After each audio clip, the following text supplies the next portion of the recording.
यह ब्रह्मांड, यह सृष्टि, यह संपूर्ण जगत, सबकी उत्पत्ति, पालन और संहार का आधार है भगवान महादेव। और जब शिव शक्ति एक होती है तब प्रकट होता है असीम भक्ति का अद्भुत संगम।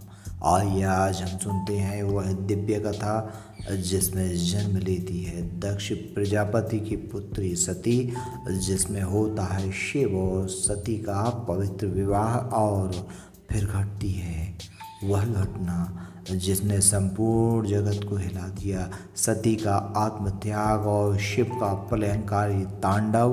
और फिर उसी प्रेम की गाथा 108 जन्मों के बाद एक नए रूप में जन्म लेती है, माता पार्वती के रूप में, जो कठोर तप कर महादेव को पति के रूप में पुनः प्राप्त करती हैं। आइए चलते हैं पुराणों में वर्णित इस अद्भुत और हृदय स्पर्शी कथा की ओर।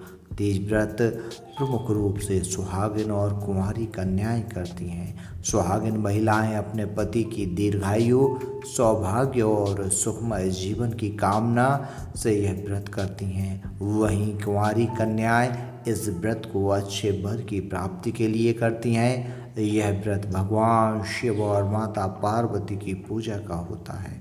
ऐसा माना जाता है कि इसी दिन माता पार्वती ने 108 जन्मों तक कठोर तपस्या करके भगवान शिव को अपने पति के रूप में प्राप्त किया था। इसलिए से पति पत्नी के अखंड प्रेम और समर्पण का व्रत माना जाता है। एक समय की बात है, माता पार्वती जो पर्वतराज हिमालय की पुत्री थीं, भगवान शिव को अपने पति के रूप में पाना चाहती थीं, किंतु उनके पिता उनका विवाह कहीं और करना चाहते थे। माता पार्वती ने भगवान शिव को पाने के लिए कठोर तप किया। तीज के दिन भगवान शिव और माता पार्वती का विवाह संपन्न हुआ। तब से इस व्रत को हरितालिका तीज या तीजा व्रत कहा जाता है। पुराणों में वर्णित है कि माता सती दक्ष प्रजापति, जो ब्रह्मा जी के पुत्र की कन्या थी, के भगवान शिव की अनन्य भक्त थीं।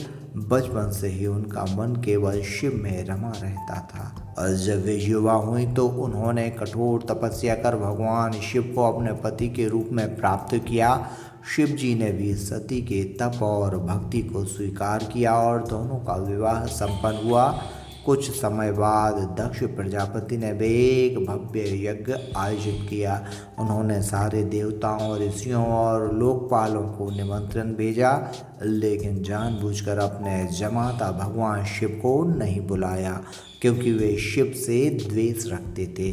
सती ने यह देखा तो कहा, पिताजी, मेरा घर है, भले ही निमंत्रण ना दें पर मुझे वहाँ जाना चाहिए। भगवान शिव ने समझाया, सती, जहाँ तुम्हारा अपमान हो वहाँ जाना उचित नहीं। लेकिन सती अपने मायके जाने पर अड़ गईं। दक्ष ने उनका और शिव जी का बड़ा अपमान किया।